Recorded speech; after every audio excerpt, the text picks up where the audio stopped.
दुनिया में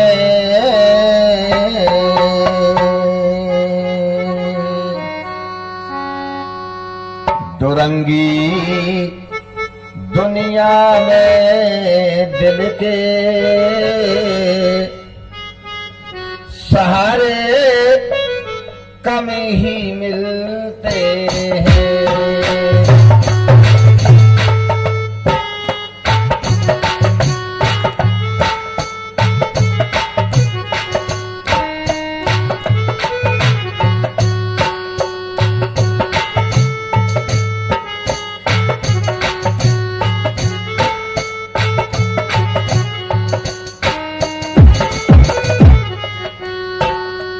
दुरंगी दुनिया में दिल के सहारे कम ही मिलते हैं।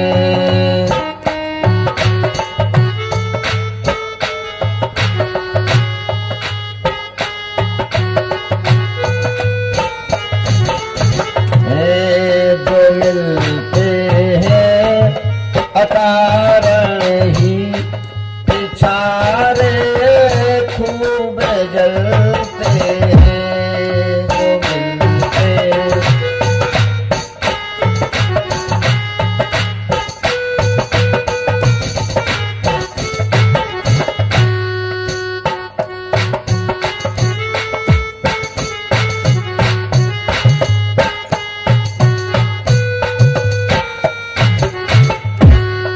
इस संसार में ये दुनिया बहुत दुरंगी है। दो रंग है, दो। आपके सामने आदमी जाएगा तो कहेगा अरे तुम्हारे जैसा कोई है ही नहीं, और यहां से जाएगा दूसरे के पास जाएगा, अरे वो तो बेकार है, नंबर 1 का भैया, तुम्हारे जैसा कोई है ही नहीं। ये दुरंगी दुनिया है। इसमें दिल के सहारे बहुत कम मिलते हैं, और जो मिलते भी हैं और पीठ के पीछे बहुत जलते हैं। जिधर देखो नजर फेंको उधर धोखा ही धोखा है।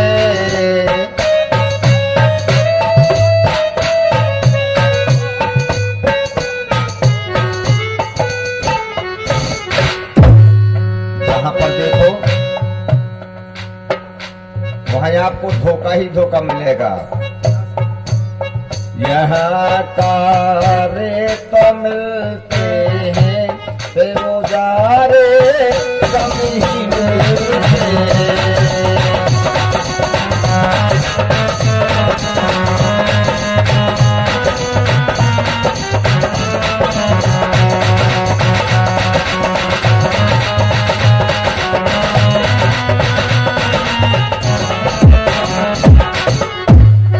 दुरंगी दुनिया में दिल के सहारे कम ही मिलते हैं। दुरंगी दुनिया में दिल के सहारे कम ही मिलते हैं। भैया इसलिए मैं सावधान। बस एक आखिरी बात सुनेंगे। किससे कहो उसी से कहना तू ज्ञानी, बात तेरी मान जो खोली।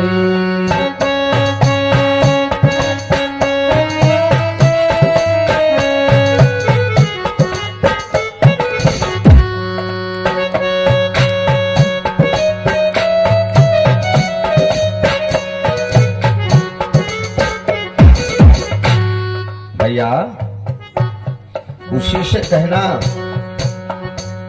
जो तुम्हारी बात माने। यहाँ किसी की कोई नहीं मानता, नहीं। उसी से कहना तू ज्ञानी, बात तेरी माने जो कोई।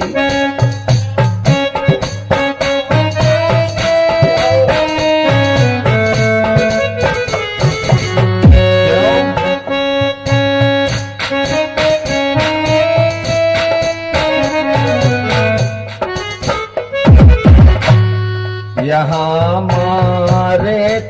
मिलते हैं,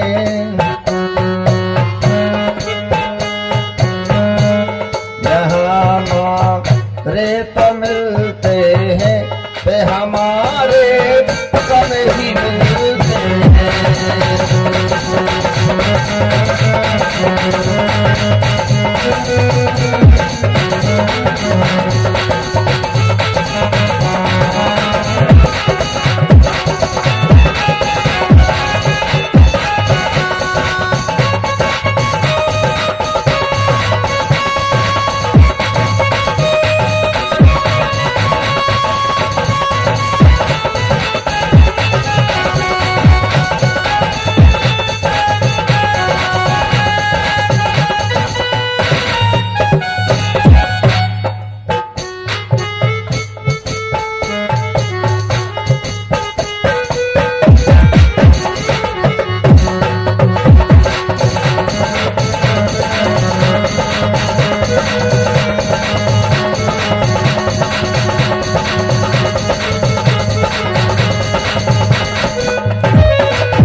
संसार ऐसा है,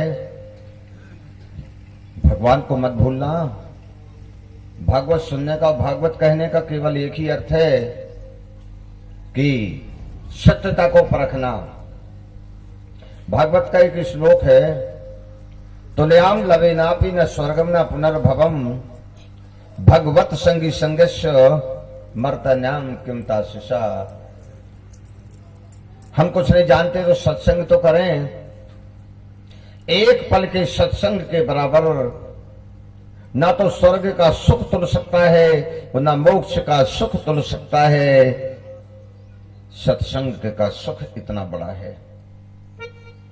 इसी श्लोक की दो चौपाइयां तुलसीदास जी ने लिख दिया है और एक दोहा लिख दिया। तात स्वर्ग अपवर्ग सुख धरिए तुला एक अंग, तोल न ताही सकल मिल जो सुख लाओ सत्संग। तुलयाम लवे नापी न स्वर्गम न पुनर्भव।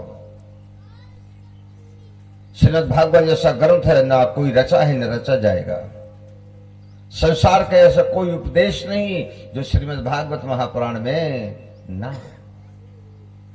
भगवान सुखदेव जी ने महाराज परीक्षित की ओर देखा और कहा, राजन भगवान का जन्मोत्सव तो तुमने सुन लिया है, देख लिया है और मना भी लिया है, अब बोलो क्या सुनना है।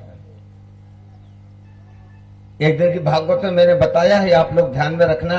प्रतिदिन नए नए श्रोता आते हैं तो उनको भी ध्यान में रखना चाहिए। भागवत में महाराजा परीक्षित ने 84 प्रश्न किए हैं और भगवान सुखदेव जी ने 84 प्रश्नों के उत्तर दिए हैं। कुल प्रश्न कितने हैं? 84, क्योंकि 84 लाख योनियां हैं। एक एक योनि का एक एक प्रश्न है। आज हम प्रश्न नंबर 65वां, प्रश्न नंबर 65वां जो महाराजा परीक्षित कहते हैं, प्रभु अब आप कृपा करके बताएं कि भगवान ने जन्म लिया, पहुंच गए, अवतार लिया, रातों रात पहुंच गए गोकुल में, ये उनकी लीला थी। उधर से महामाया आ गई और कंस को जवाब देकर चली गई। विंध्याचल, मिर्जापुर के पास विंध्याचल में ऋषि मुनियों ने उसे खींच लिया और गुफा में बिठा दिया। दुर्गा सप्तशती का श्लोक है, नंद गोप गृहे जाता यशोदा गर्भ संभवा ततस्तौ नाश इष्यामी विंध्याचल निवासिनी। यह दुर्गा द्वापर में यशोदा के यहाँ पर जन्म लेगी और विंध्याचल निवासिनी के नाम से पूज जाएगी। अब मिर्जापुर जाएं, माता अष्टभुजी दुर्गा के दर्शन करने जरूर जाएं। खोह में है, खोह में है। ये कथा आप लोग कल सुन चुके हैं। आप लोगों ने यह भी कल सुन लिया है कि दुर्गा जी ने बोला था, मेरे 14 नाम जो व्यक्ति जपेगा उसे मैं साक्षात दर्शन दूंगी। फिर से सुन लीजिए, क्योंकि ये बहुत काम की है। दुर्गेति भद्रकालेति विजया वैष्णवीति च कुमुदा चंद्रिका कृष्णा माधवी कन्यकेति च माया नारायण ईशानी शारदा अंबिकेति च चतुर्दश नाम ध्येयानि। दुर्गा भद्रकाली, विजया, वैष्णवी, कुमुदा, चंडिका, कृष्णा, माधवी, कन्या, माया, नारायणी, ईशानी, शारदा, अंबिका। चलो आज मैं तुम्हें आगे की कथा सुना रहा हूं। कंस का दरबार लगा हुआ है। भयात भीता प्रमुचित, वह अभय कंस आज भयभीत हो गया, डर रहा है। मौत का दुख उसे सताने लगा। आज सिंहासन पर बैठा, मुख ममलान परिश्रया, मुख मलिन है, आंखों में आंसू भरे हुए हैं। एक दिन शेर की भांत बैठने वाला कंस प्राणों के डर के कारण उदास बैठा है। सभा में एक बात कहता है। बड़े बड़े दैत्य सभा में उपस्थित हैं। कौन कौन है जरा नाम सुन लिए। प्रलंब, बकासुर, चाणूर, सल, तोसल, मुष्टिक, दुविद नाम का बानर। हाँ, दुविद। ये दुविद नाम का बानर कौन था? आइए जरा दुविद नाम के बानर में को बता दूं, क्योंकि दुविद का नाम मन राम अवतार में आया। सुग्रीवो सचवा के तो दुविदो नाम बानरा, भ्राता मंदस वीर, महेंद्र बानर का भाई दुविद, सुग्रीव का मंत्री, भगवान राम के साथ रावण से युद्ध लड़ता है, परंतु सबके लौट आने पर भी वो लंका में बस गया। वह राक्षसों का सखा हो गया। आज द्वापर में वो कंस के पास है। दुविद केसी धेनु कई, तो दुविद केसी धेनु सब के सब और सामान्य व्यक्ति नहीं है, जिसमें भौमासुर बैठा है, जिसमें बाणासुर बैठा हुआ है। ऐसे ऐसे योद्धा बैठे हैं जो पूरी पृथ्वी को कंपायमान कर सकते हैं। कंस ने आज कहा, मेरे साथियों, मुझे भय है। क्या मेरा भय कोई दूर करेगा? जो मेरा भय दूर कर देगा, मैं उसको अपना आधा राज्य दूंगा। क्या दूंगा? आधा राज्य। सब तैयार हो गए। वे बोलते मैं करूंगा दूर, वो बोलता मैं करूंगा दूर, वो बोलता मैं करूंगा दूर। लेकिन प्रश्न तो बताइए। बोले आकाशवाणी हुई थी। जब मैं अपनी बहन की विदा करने गया था तो आकाशवाणी हुई थी। क्या? देवकी के 8वें गर्भ से जो जन्म लेगा वो तेरे मारने वाला होगा। तो मेरे मित्रों, वह जन्म ले चुका है। कौन मारेगा? सब चुपचाप जहां के तहां बैठ गए। जहां कृष्ण का नाम आया सब चुपचाप। बोले किसी और की बात कहो तो हम तैयार हैं। कृष्ण की बात, हमें आपकी 1 इंच जमीन नहीं चाहिए और हमारे प्राण बचाओ, हमें जाने दो। कंस कहता कोई नहीं है क्या? कोई नहीं है। जब कोई नहीं है तो एक राक्षसी खड़ी होती है। उसने कंस की ओर देखा। महाराज की जय हो, मैं जाऊंगी, मैं कृष्ण को खोजूंगी और कृष्ण को मारूंगी, लेकिन गारंटी नहीं है कि मार ही डालूंगी। हो सकता है 2 में से एक कोई बचेगा, या तो वो कृष्ण बचेगा या मैं बचूंगी। मैं ये शपथ नहीं देती कि मैं मार के आऊंगी। भगवान को मारने के लिए तैयार होती है। क्यों होती है? महाराज परीक्षित ने कहा, प्रभु गुरुदेव बताइए आखिरकार इसका नाम क्या है, ये क्यों खड़ी हुई? तो भगवान सुखदेव जी हंसते हैं और कहते हैं, राजन, ये तो पूर्व जन्म से भगवान के हाथों मरने के लिए तैयार बैठी है। ये कृष्ण को मारना नहीं चाहती थी, ये तो भगवान कृष्ण के हाथों मरना चाहती थी और इसके लिए वो तैयार ही बैठी थी। अच्छा, हाँ, कौन थी ये? बोले सुनो, आओ मैं तुम्हें श्रीमद् भागवत की उस कथा को ले चलता हूं। हाँ सज्जनों, यह कथा मैंने आप लोगों को नहीं सुनाई थी, क्योंकि आज सुनाने का अवसर है। जब वामन भगवान बलि की यज्ञशाला में पहुंचे,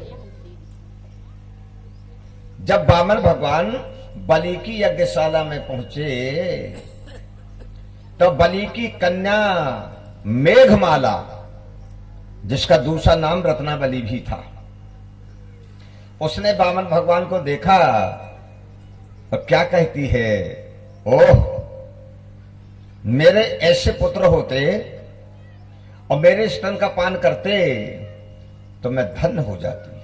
वह जाती है, वामन भगवान के चरण स्पर्श करती है, कहती प्रभु मुझे भी कुछ दो ना, क्या चाहिए। धीरे से वामन भगवान बोलते हैं, बोलो क्या चाहिए। बोले मेरे स्तन पान करोगे। भगवान बोले स्तनपान तो जरूर करूंगा, लेकिन मैं दूध की बात नहीं करता। कितना गोपनीय रहस्य है। भगवान कहते स्तन पान करूंगा, पर मैं दूध की बात नहीं करता। हाँ नहीं नहीं नहीं नहीं नहीं नहीं मेरे प्यारे प्रभु, मेरे प्यारे प्रभु, नहीं, स्तनपान करोगे तो कुछ ना कुछ तो पान करना ही पड़ेगा। भगवान बोले तो बोलो क्या पान करेंगे, बोलो। दूध की नहीं कहना, दूध पीने का वरदान तो मैंने किसी और को दिया है। वो धीरे से कहती है कि मैं राक्षसी हूं, मैं राक्षसी हूं ना। बोले हाँ। हे प्रभु आप मुझे वरदान दो कि मेरे स्तन में मुंह लगा करके मेरे प्राणों का पान कर लेना। क्या मांगा, प्राणों का पान करना। भगवान ने देखा, मुस्कुराए, बोले जा, द्वापर में जब मेरा कृष्ण अवतार होगा ना, तब मैं तेरे प्राणों का पान करूंगा। वरदान दे दिया। पूतना की गाथा सरल नहीं है, ये आप लोग पूतना की कथा सुन रहे हैं। सोचो, उस समय मेघमाला की एक कन्या थी। मेघमाला को लड़का नहीं था, एक कन्या थी जिसका नाम क्या था, वज्र ज्वाला। वो बलि की कौन कहलाई, दोहित्री। दोहित्री का अर्थ होता है कन्या की कन्या, माने नातिन, ठीक है ना। तो दोहित्री का नाम था वज्र ज्वाला।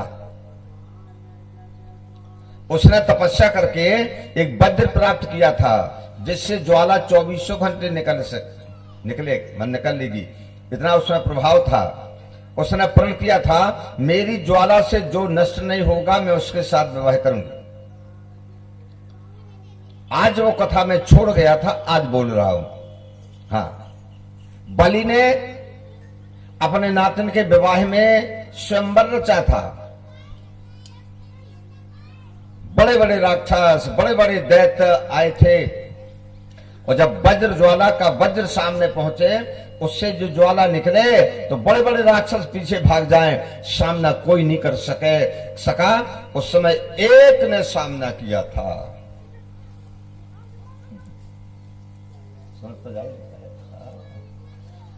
एक ने सामना किया था। वो कौन था, महाप्रतापी महाबली कुंभकर्ण।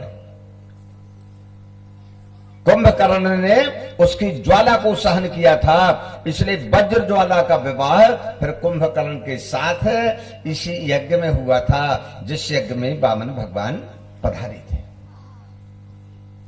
सुखदेव जी ने कहा, राजन आज वो मेघमाला अवतार लेकर के आई है, बहुत सुंदर थी, शरीर बढ़ाने की क्रिया थी उसके पास,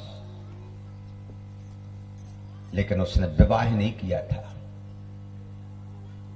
उसने विवाह इसलिए नहीं किया था कि मैं विवाह करूंगी तो कोई ना कोई संतान तो होगी, और जो संतान होगी वो मेरा स्तनपान तो जरूर करेगी, और स्तनपान करने के लिए भगवान को मैंने बुलाया है। कितना विचित्र प्रण था। हम पूतना को केवल राक्षसी बोल के चुप हो जाते हैं, ऐसा नहीं है। वह बहुत बड़ी तपस्वी थी। प्रण में त्रेता का एक व्यक्ति और द्वापर की एक नारी, प्रण में। त्रेता का एक व्यक्ति केवट, जिसका परिवार गरीब था, उसने नाव बनाई थी, लेकिन उसका प्रण था कि इस नाव से उतरेंगे तो प्रभु श्री राम, दूसरा नहीं उतरेगा। हाँ, जो भी यात्री जाता था वो पूछता था वहीं से, क्या तुम राम हो?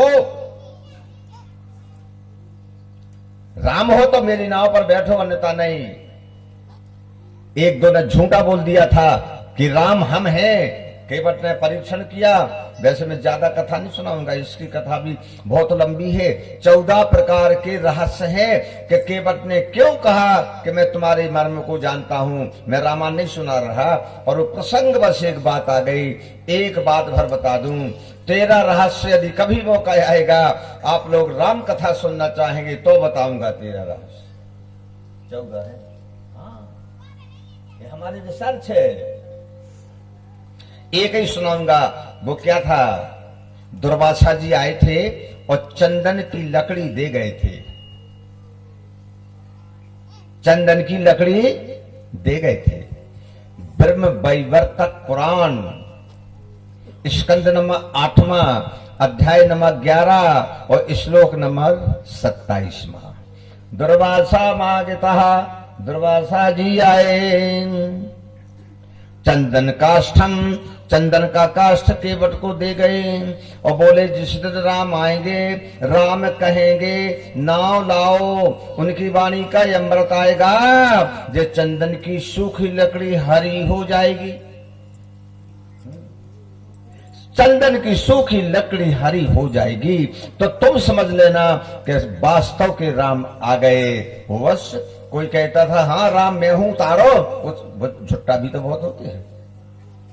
वो देखता था लकड़ी जो की त्यों, लेकिन आज जब राम आए, सूखा चंदन साखे वो गाना हरा हो गया था। और यह रहस्य केवट ने जाना, इसलिए बोला कही तुम्हारो मरम में जाना। इसलिए उसने बोल दिया था मैं तुम्हारे मर्म को जानता हूं। कि आज पूतना है जिसने विवाह नहीं किया, मेरा विवाह होगा तो मेरे स्तन अशुद्ध हो जाएंगे। मेरा पुत्र होगा तो वो स्तन को पिएगा, इसलिए उसने विवाह नहीं करवाया। उसका नाम पूतना नहीं था। हाँ, सुखदेव जी कहते हैं इसका नाम पूतना नहीं था। इसका क्या नाम था? दुष्प्रविधा विशंभर कन्या। विशंभर नाम के दानव की कन्या, विशंभर नाम के दानव की कन्या थी पूतना। पूत ना, इसे पूत नहीं थे, पुत्र नहीं थे, इसलिए इसका उपनाम था पूतना। आज वो खड़ी होती है और खड़ी होती कहती मैं जाती हूं। कंस पूछता है कैसे मारोगे, हथियार कौन सा चाहिए? वो कहती कोई हथियार की जरूरत नहीं, नहीं मैं अपने हाथों से मारूंगी। मार डालोगी? बोली ये गारंटी नहीं, मैं ये नहीं कहती कि मार डालूंगी, लेकिन मैं मारने की पूरी कोशिश करूंगी। कंस बोला जाओ, आधा राज्य दूंगा। पूतना मुस्कुराई, मुझे आपके आधे राज्य की जरूरत नहीं है। अरे पूरा राज्य लेने वाला तो आ चुका है, मुझे आधे राज्य की जरूरत नहीं है। मैं उसके पास जा रही हूं जो पूरा राज्य लेगा। कपट युवती वेशो, उसने युवती का रूप बनाया और अपने स्तनों में जहर भरा। अब आप लोगों को मैं चर्चा के दौरान बता जा रहा हूं कि स्तनों में जहर भरा तो उस जहर ने पूतना के ऊपर असर क्यों नहीं किया? भाई जहर तो जहर, जहर का कोई मित्र तो होता नहीं है। वो विषकन्या थी, उसने बचपन से जहर पीना शुरू किया था। एक वृक्ष होता है अकौवे जैसा, वो हमारे भारत में पहले होता था, आज हमारे भारत में नहीं होता है, लेकिन हमारे अन्य देशों में होता है। कहाँ होता है? हाँ, थाईलैंड, कंबोडिया, बर्मा, न्यूजीलैंड, इन प्रदेशों में समुद्र के किनारे वो वृक्ष आज भी होता है, जिसका दूध निकालकर शरीर में लगा लिया जाए। यदि वो किसी दूसरे के शरीर में पहुंच जाए तो मार डालेगा वो, और शरीर के बाहर निकल जाएगा। बड़े से बड़े वैद्य, बड़े से बड़े डॉक्टर पता नहीं चल पाएंगे, कर पाएंगे। वो लगाया उसने, चलती है। नारद जी ने देखा, पहचान गए, गोपी तो बन गई पूतना, परंतु गोपी का प्रेम, गोपी का हाव भाव नहीं बना पाई। काफी कोशिश की पर गोपी का प्रेम नहीं बना सकी। और देखो, कोई कितना ही बने, ठीक वैसा बन नहीं सकता। हम किसी को देखेंगे तो ये कह सकते हैं भैया ये फलाने जैसा लगता है, परंतु हम ये नहीं कह सकते कि अमुक ही हैं। ये हमारे परमात्मा की कला है। आप लोग सब जानते हैं, जो हमारा अंगूठा है ना, इसमें जो चित्र ब्रह्मा जी ने बना दिया, कितने अरब लोग मर चुके हैं और कितने अभी हैं और आगे कितने चले जाएंगे, पर एक सा नक्शा नहीं मिलेगा। तब तो अनपढ़ लोगों का अंगूठा लगाया जाता है। आज पोतना बन गई, पर उसके मन में डर था कोई देख न ले। अरे गोपी होती तो क्यों डर लगता, कोई देख न ले, कोई पहचान न ले। मुझे याद आ गया एक प्रसंग बड़ा प्यारा। सुग्रीव ने हनुमान जी से कहा, जाओ ब्राह्मण का रूप बना करके इन राजकुमारों का पता तो करो कि ये कौन है कौन नहीं है। जाओ, बड़े चतुर हो, बड़े विद्वान हो, व्याकरण के ज्ञाता हो, बातचीत करने में कुशल हो, जाओ। हनुमान जी तत्काल ब्राह्मण बन गए। विप्र रूप धर कपि तहाँ गए, ब्राह्मण का रूप धारण करके गए। हाँ, थे तो ब्राह्मण नहीं, इसलिए जो नहीं करना चाहिए वो कर गए। ब्राह्मण किसी को माथा नहीं झुकाता, लेकिन हनुमान जी ब्राह्मण बन के गए, माथ नाय। अरे धनुष बाण धारण करने वाले को माथा झुका दिया। लक्ष्मण जी भगवान श्री राम से पूछते हैं, भैया क्या जंगल के बानर ऐसे ही होते हैं? पूछते हैं, भैया क्या जंगल के बानर ऐसे ही होते हैं? भगवान ने कहा, लक्ष्मण ये ब्राह्मण थोड़ी है, ये बनावटी ब्राह्मण हैं। क्यों? तुम्हें कैसे लगा कि ये ब्राह्मण नहीं है? बोले, भैया हमने तो आज तक जितने ब्राह्मण देखे, अपने अयोध्या के ब्राह्मण देखे, जनकपुरी के ब्राह्मण देखे और सब जगह के ब्राह्मण देखे, लेकिन ब्राह्मणों को वो नहीं है जो इनके पास है। जरा हनुमान जी के पास क्या थी और ब्राह्मणों के पास क्या नहीं थी।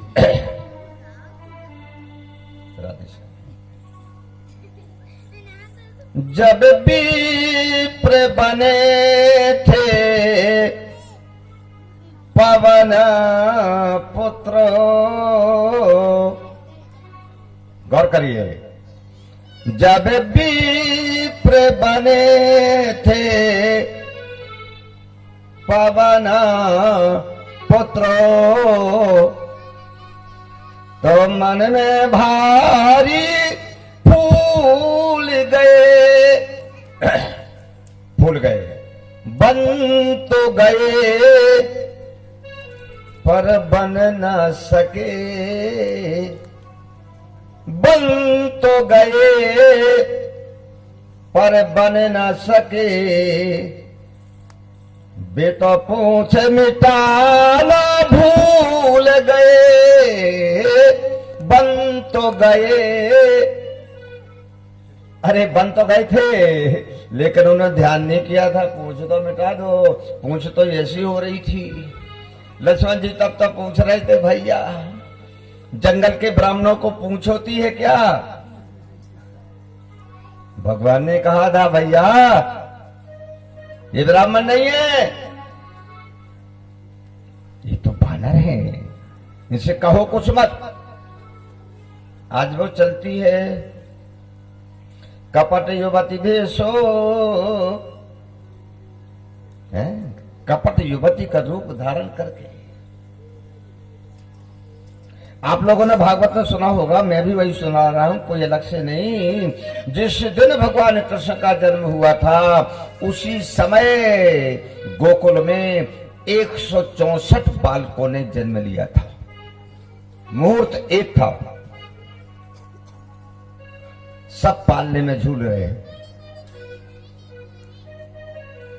पूतना जहां जाती है जिस बालक को उठाती है और अपने मुंह में लगाती है, वह बालक तत्काल मृत्यु को प्राप्त हो जाता है। वो जहर ऐसा था, इसलिए उभ्यो घटवा मध्य, दो घड़ी के बीच में पूतना ने 164 बालकों को मार डाला। आज नंद बाबा ने उत्सव मनाया था। नंद बाबा के यहां पर भारी उत्सव था। नंद बाबा कंस को आमंत्रित करने गए थे, कंस को वार्षिक कर देने गए थे। यहां पर तैयारियां चल रही थी।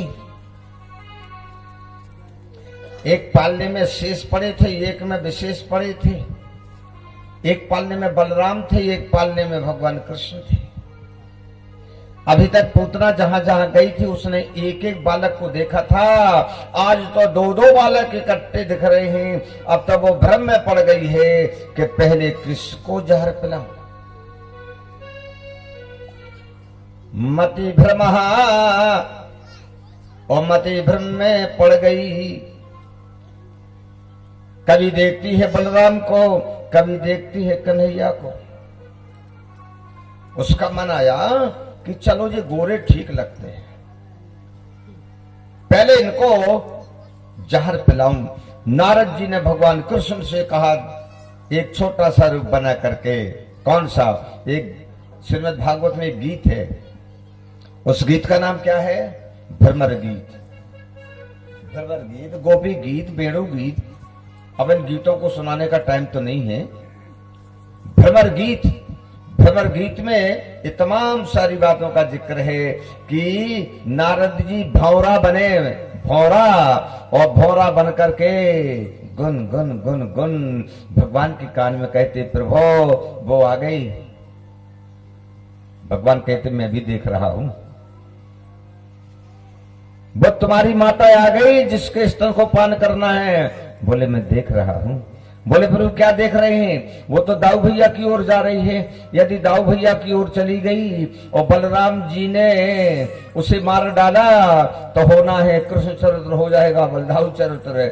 इसलिए भगवान उपाय करो कि वो वहां ना जाकर के आपके पास आ जाए। भगवान ने कहा महामाया, हाँ प्रभु, बोले मेरी ओर भेजो, मेरी ओर पहुंचाओ, दाऊ भैया की ओर ना जाए। दाऊ भैया ने भी देखा, शेष औसार थे, हाथ पांव उठा के मचल रहे हैं, कह रहे हैं कि आ तो मेरी ओर, मैं देखूं तेरे को। हाँ, पता सबको है, अज्ञान कोई नहीं है, पता सबको है सज्जनों। लेकिन महामाया प्रभावेण, महामाया के प्रभाव से वह बलराम की ओर ना जाकर के कन्हैया की ओर आ गई और उसने चुपके से कन्हैया को उठा लिया। और कन्हैया ने भी अपनी माया से सबको आच्छादित कर दिया सज्जनों। और सबकी सब, यहां तक कि माता भी कन्हैया को छोड़ करके भीतर चली गई अकेले। उसने कन्हैया को उठाया, अपने आंचल में छुपाया और देखो यही होता है। व्यक्ति नास्तिक से नास्तिक क्यों ना हो, अंत में वो भगवान का नाम लेता है, भगवान का सहारा लेता है, भगवान को पुकारता है। हाँ, चोर भी चोरी करने को जाता तो कहते भगवान आज का हमारा मुहूर्त बिगड़ न पाए। हाँ, वो भी भगवान को पुकारता है। संत तो पुकारेंगे। पोतना कहती है प्यारे प्रभु आज मुझे कोई देखे ना, मेरी इच्छा की पूर्ति हो जाए। भगवान कहते वरदान दिया, ले चलो मुझे, कोई नहीं देखेगा, ले चलो। इस गली से उस गली में, पतली गली से इस गली से उस गली से पूतना हाँ कन्हैया को लेकर के जंगल में पहुंच गई। घनघोर जंगल था, घनघोर जंगल था। वहां पर उसने आंचल को दूर किया और कन्हैया का मुंह देखा। मन में सोचती है इतने सुंदर बालक को मारना नहीं चाहिए, जहर नहीं पिलाना चाहिए, अरे ये तो अमृत पिलाने योग्य है। लेकिन भगवान ने सोचा कि क्या कहें। पूतना ने विचार बदल दिया कि चाहे कंस का जो होना हो सो हो, परंतु मैं इतने प्यारे से बालक को जहर नहीं पिलाऊंगा, नहीं पिला सकती ना मैं जहर। भगवान ने सोचा कि ये तो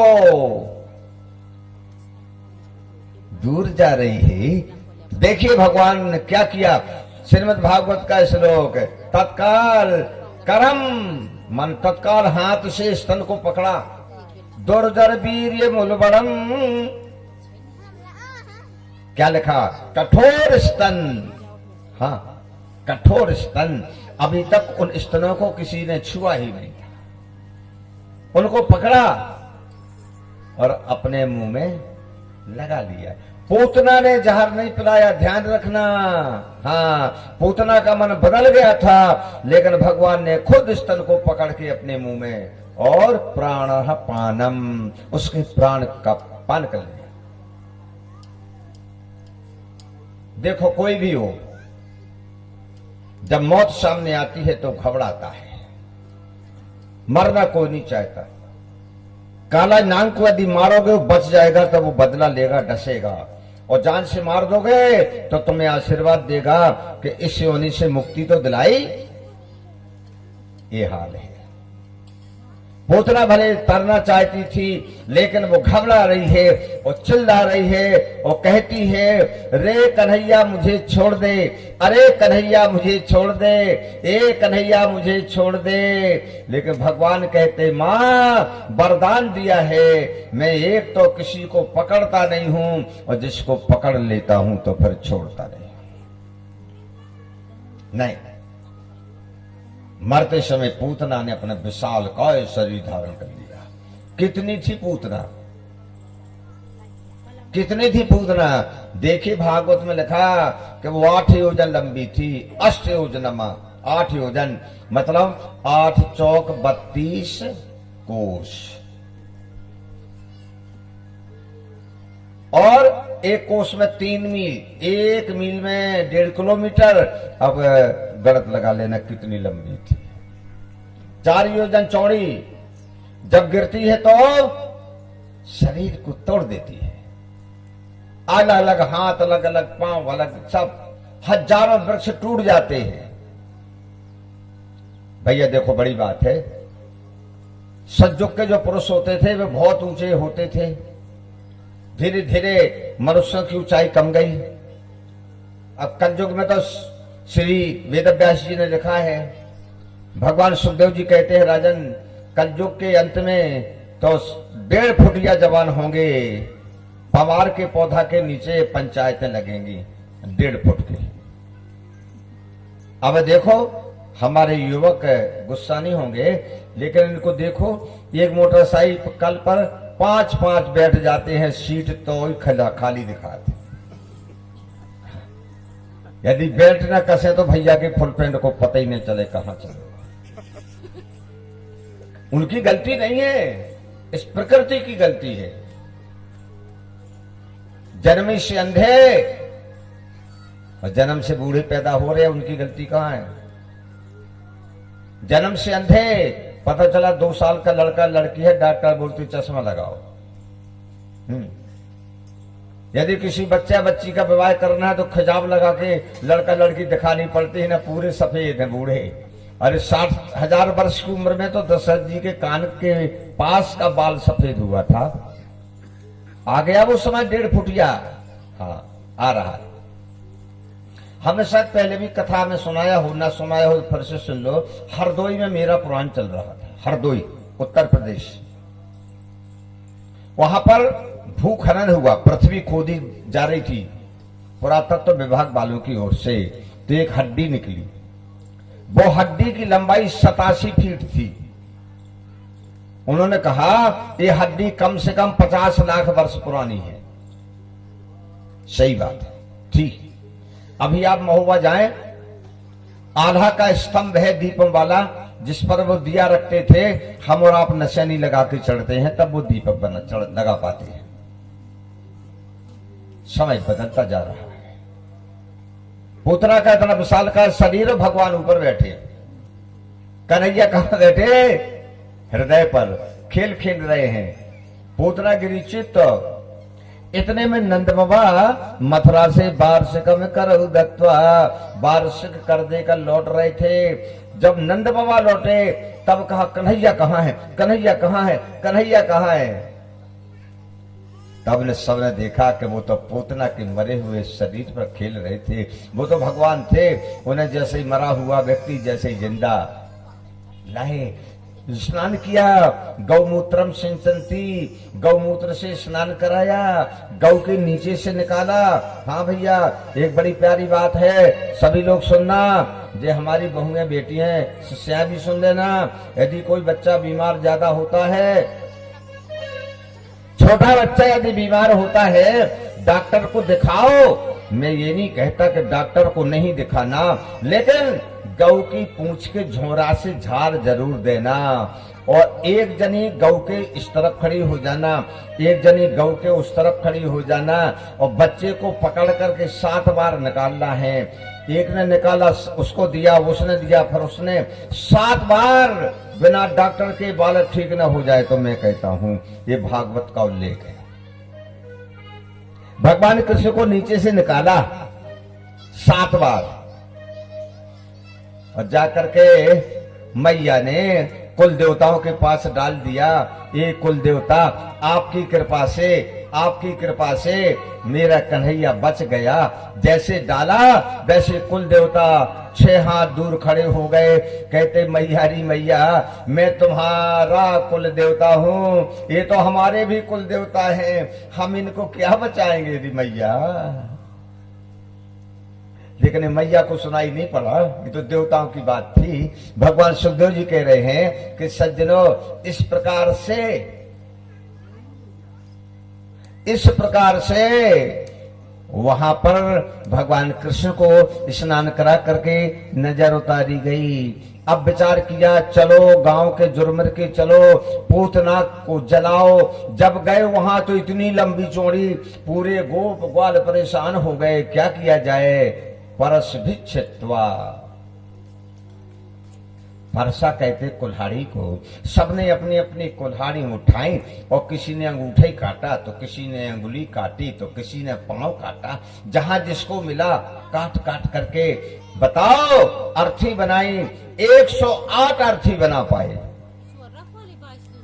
108। कहा चलो आग लगाएं। अब कोई इसके बच्चे तो है नहीं, परिवार का तो कोई है नहीं, अब आग कौन लगाएगा? आग कौन लगाएगा? सभी लोग आग लगाएं। आग लगाते लगाते परेशान हो गए, पर पूतना के शरीर में आग न लगे। ये रहस्य की बात है। सबने कहा क्यों नहीं लग रही आग? आग क्यों नहीं लग रही?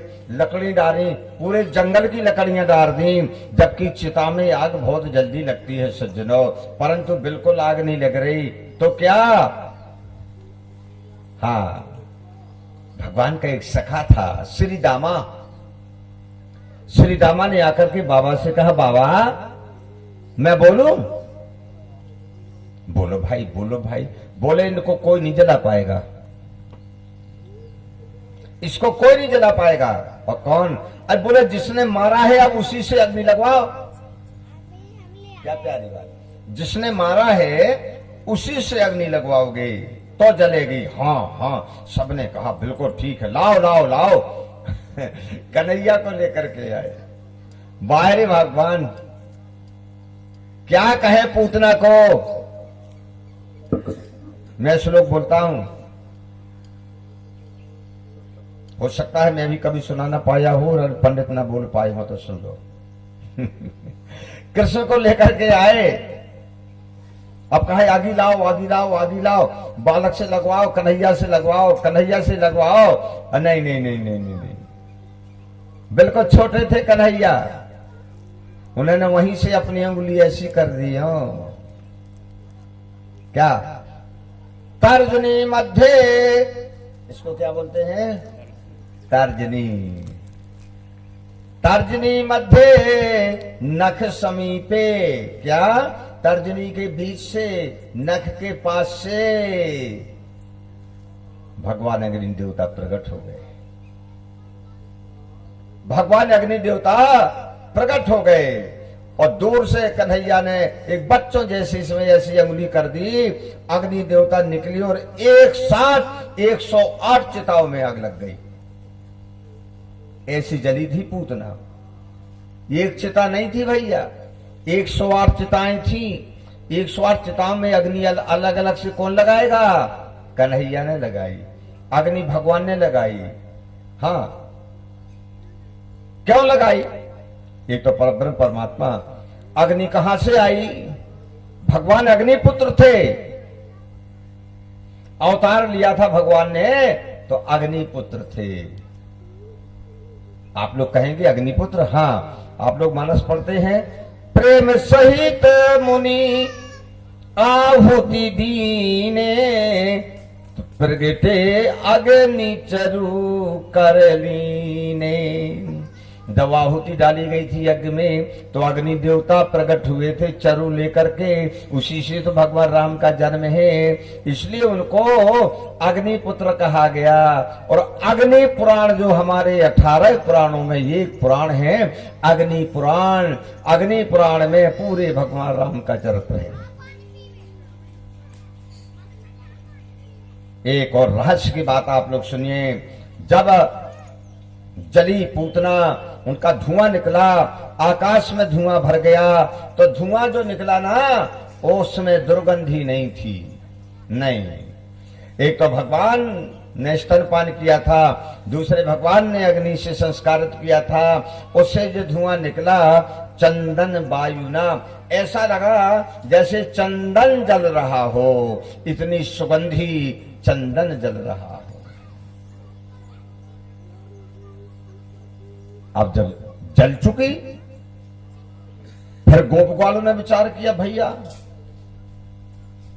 राख तो बकाया है, अब क्या करना चाहिए, बड़ी बात है, राख तो बकाया है, अब क्या करना चाहिए। तो फिर नंद बाबा ने पूरे ग्वालों को जोड़ा, उसकी भस्मी को उठाया और भस्मी को यमुना में विसर्जित किया और 108 चिताएं जहां पर लगाई थी वहां पर गौ के गोबर से लीपा, उसके ऊपर उन्होंने क्या डाला, लवण, लवण अर्थात नमक, नमक डाला। गौओं ने उस स्थान को चाट दिया और चाट चाट करके स्थान पवित्र कर दिया।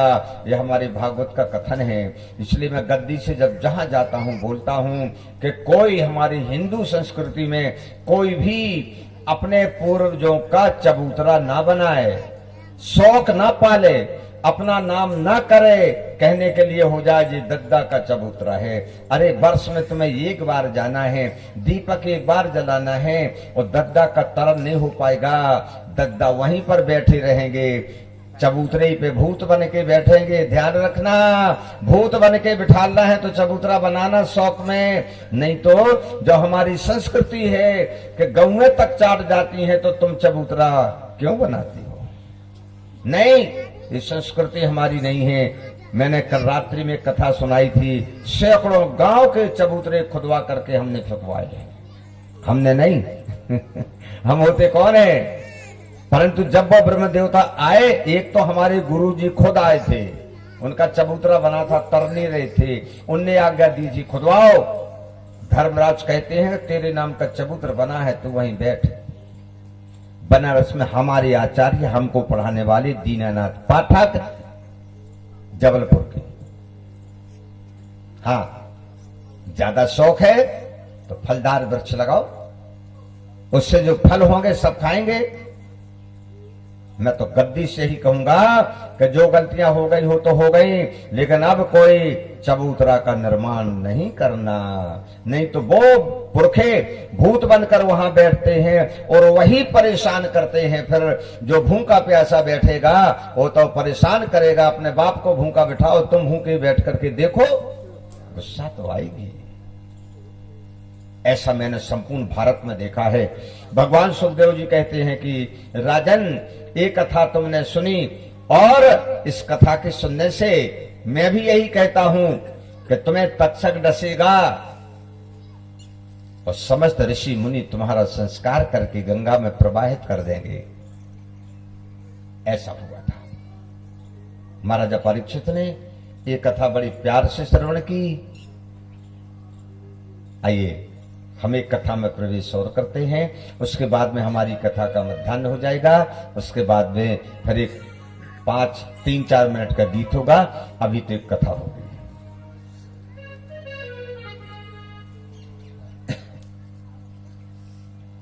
गोल गोविंद जय जय गोपाल जय जय,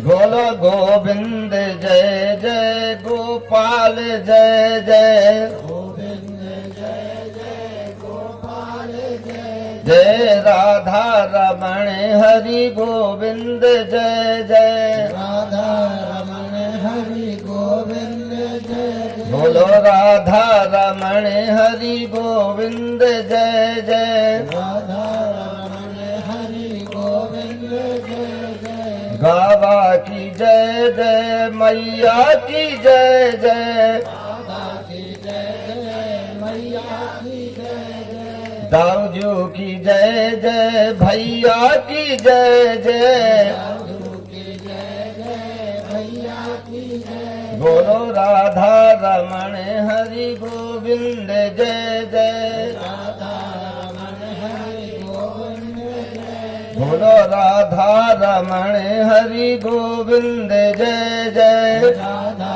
रमण हरि गोविंद जय जय, वृंदावन बिहारी लाल की जय। आज वसुदेव जी ने अपने गुरु गर्गाचारी को भगवान कृष्ण बलराम के नामकरण करने के लिए गोकुल भेजा। गुरुदेव चलते हैं, गुरुदेव जी चल करके कहाँ आते हैं? गोकुल। यशोदा मैया ने देखा, यशोदा मैया ने चरणों में प्रणाम किया और कहा, गुरुदेव आपका आगमन हुआ, आपकी कृपा से मेरा सब कुछ अच्छा है। उन्होंने बलराम और कृष्ण को बुलाया और गुरुदेव के चरणों में माथा झुकाया। एक तो गुरुदेव ज्ञानी, भगवान भी चरणों में गिर रहे हैं, लेकिन उन्होंने देखा ही नहीं भगवान को, भगवान को समझा ही नहीं। एक घमंड ज्ञान का होता है, एक घमंड शरीर की ताकत का होता है, एक घमंड पैसों का होता है, एक घमंड परिवार का होता है। घमंड बहुत होते हैं। आज गुरु बाबा को घमंड था, मैं गुरु हूं, बहुत बड़ा ज्ञाता हूं। देखा, बैठ गए आसन पर, पूछते हैं यशोदा, हाँ गुरुदेव, ये कौन कौन से बालक हैं जी? किसके बालक हैं? ये किसके बालक हैं? यशोदा ने कहा, गुरुदेव आपको तो सब पता है, हाँ, ये देवकी के बालक हैं, ये वसुदेव के बालक हैं। दोनों कारणवश में पाल रही हूं, लेकिन मेरे को तो पुत्रों से ज्यादा प्राण प्यारे हैं। गुरुदेव आप कृपा करके नाम संस्करण करें। बोले हाँ हाँ हाँ, मैं भी उसी लिए आया हूं। तो गुरुदेव एक काम किया जाए, पहले स्नान हो जाए। बोले हाँ। बोले फिर भोजन बन जाए, हाँ, उसके बाद में शाम को नामकरण होगा। हाँ हाँ ठीक है। गुरुदेव जाते यमुना में स्नान करते हैं, गीला कपड़ा पहने हुए आते हैं। हरिओम शरणम हरिओम शरणम हरिओम शरणम हरिओम शरणम ओम नारायणाय नमः। एक पर्दा लग गया, पर्दा के अंदर पूरा सामान रख दिया गया। वहीं पर चूल्हा है, वहीं पर पानी भरा हुआ, सब सामान। यशोदा पर्दा के बाहर गुरु बाबा ने गीले कपड़ों से रुच रुच के भोजन बनाया। हाँ, बहुत विलंब हो गया, भूख थोड़ी कम लगी थी। पायसम माने खीर बनी, महाप्रसाद रुच रुच के बनाया, थाली में परोसा गया। शालग्राम भगवान निकाले गए, घंटी निकाली गई, शंख बजा, अर्घा लगा। आइए भगवान प्रसादी पाइए। आंखें बंद की। आइए प्यारे प्रभु, आइए प्यारे प्रभु, प्रसादी पाइए, ऐसा कहा। और जैसे नेत्र खोले तो क्या देखते हैं, कन्हैया थाली के पास बैठ करके और उनकी खीर खा रहे हैं। क्रोध, यशोदा। हाँ गुरु बाबा, क्या तेरे को पता नहीं है कि हम तुम लोगों का छुआ हुआ भोजन नहीं खाते? हाँ गुरुदेव पता है। तूने अपने से नटखट बालक को क्यों छोड़ दिया? इसने आकर के मेरा भोजन छू लिया है। देखो थाली को छू लिया है, मेरा भोजन अशुद्ध हो गया है। जिसका कान जगत ने पकड़ा, उसका कान आज मैया पकड़ रही है। क्यों रे? मैंने तेरे को समझाया नहीं था कि गुरु बाबा अपना छुआ हुआ भोजन नहीं करते? तू क्यों गया? रो करके कन्हैया कहते, मैया मेरी गलती बिल्कुल नहीं है। तेरी गलती नहीं है? बोले बिल्कुल नहीं। री मैया मेरा कान छोड़, मैं बिना बुलाए कहीं नहीं जाता। तो क्या तेरे को गुरु बाबा बुलाते थे? हाँ। रे मैया मोरी गुरुजी मोये बुलायो, मैं बिना बुलाए ना आयो री। मैया मोरी गुरुजी मो को बुलायो। है गुरु बाबा, ये तो कहता है कि आपने बुलाया है। हाँ हाँ, इसको बुलाया मैंने। अरे यशोदा, मैं तो अपने भगवान को बुला रहा था कि आइए प्रभु, आइए प्रभु। भगवान हंस रहे हैं। बोले किस भगवान को बुला रहे थे? तोतली भाषा में कहते हैं कन्हैया, गुरु बाबा क्या तुमने भगवान को कभी देखा है? हाँ, छोटा सा बालक मेरे से साक्षात करता है। अरे वो परब्रह्म परमात्मा जिसका कोई रंग नहीं, जिसका कोई रूप नहीं, जिसका कोई आकार